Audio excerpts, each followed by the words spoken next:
Okay,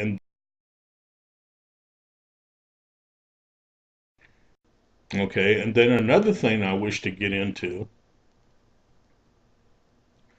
is that there has been uh,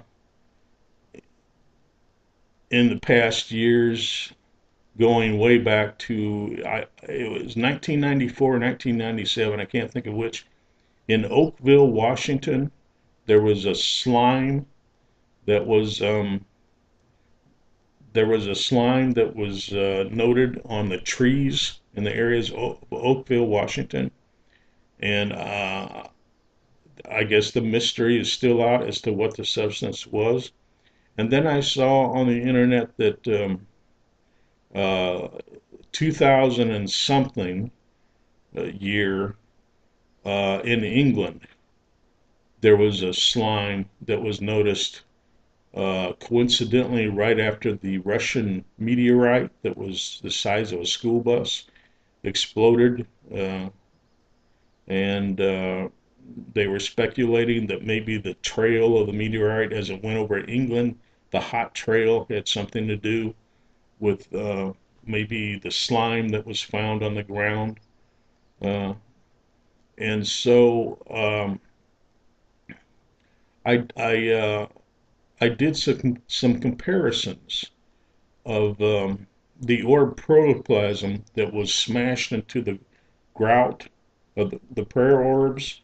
There's a veneer brick wall behind that painting with red brick. It's just a veneer, but nonetheless, it does have grout recessions, and the protoplasm-like uh, uh, fluid, moisture, if you will, was slammed into the recesses of the grout. I show this on other videos. By the way, at youtube.com, when you pull up one of my videos, if you want to see a list of my videos, click on my name, Richard Joseph Caruso, and it should show a long line of videos. Anyway, getting back to this slime that was found in Oakville, Washington in the late 1990s, and then in 2000 a few years ago in England, uh, they had slime on the ground, and they're they're thinking there's some correlation to maybe the meteorite that went over. Um, some of them are thinking, well, maybe it's space material from a space alien civilization, and there's a connection with the meteorite.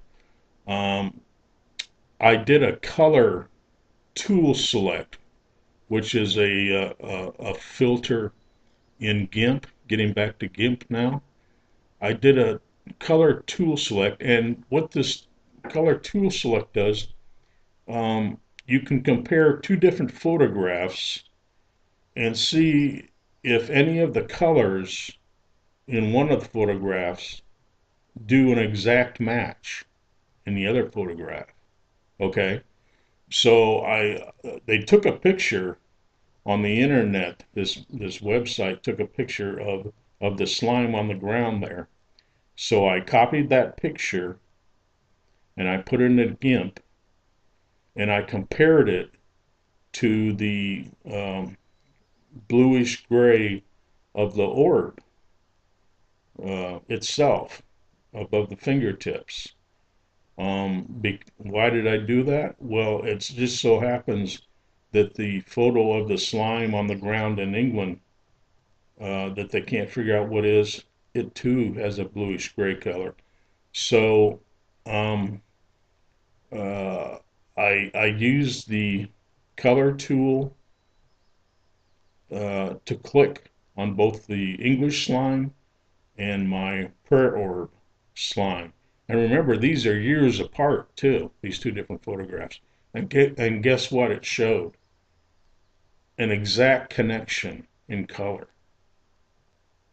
So my theory is there might be a strong correlation between this slime that's occasionally showing up in the world now on our ground or on our trees. There might be a direct correlation between that slime and orbs, the same protoplasm that was slammed into the grout of my veneer brick wall back in Safford, Arizona. The color tool select is very finicky too. If the color isn't perfectly matching, it won't show a connection. So I'm going to shut up now and I'm going to show you um, some photos of where at the top, I've got uh, the slime in England, and at the bottom, maybe, or is it reversed? At the bottom, I've got the orb here in Safford, Arizona, around the year 2009, and you can see that the tool select is matching them. It's saying it's got these little dotted lines saying yes, there's a strong match here between these two. Okay, and I also took the before I go to a pause to show you these photos. I also tried something else different besides using the tool select. I took the photo of the slime in England on the ground and I placed it, I overlaid it, if you will, over the 4-inch orb photo. Okay, and you can see how they they they so match in color that the slime on the grass in England just kind of melts in with the 4-inch orb, as if to say, hey, we're one and the same. We're orb, we're orb material. So seeing is believing. So I'm going to shut up now and show you that.